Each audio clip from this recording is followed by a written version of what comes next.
Student fees are in every student's tuition, and as the school year ends, the student government decides which organizations get that money. The rest of the general board, once the finance committee presents our recommendation, the rest of the general board will vote on it.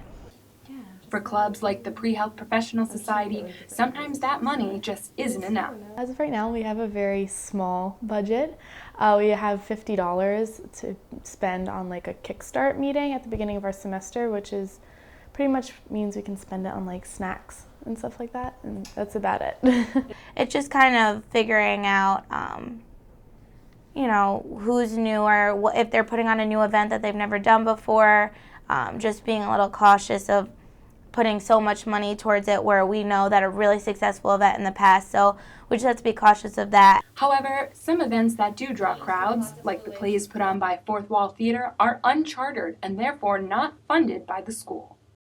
We decided as Fourth Wall not to be chartered through the school, not because we don't appreciate what they're doing, but just because we're a self-sufficient group, whereas like the environmental club or something might need a budget to put on events, we actually make our own money back by putting on shows. So we kind of use the money we've raised over the last couple of years to buy rights to a show, and then we make that money back by selling tickets. So it's kind of easy that way to make our own money, so we don't really need to go through the school. And going through the school has its problems for clubs that want to make more unique purchases.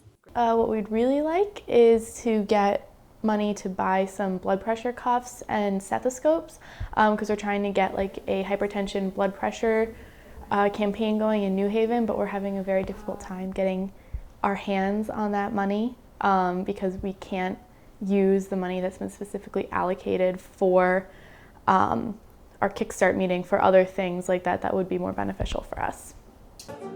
Fourth Wall Theater, unlike the Pre-Health Professional Society, does not wait on money, DeFrancis says, and was able to completely fundraise their most recent musical, the 25th annual Putnam County Spelling Bee.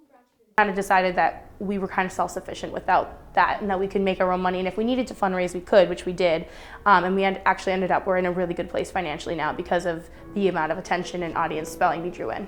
The Spelling Bee did sell out all of its performances, even putting money aside for future endeavors. Sarah Fidel, Quinnipiac News.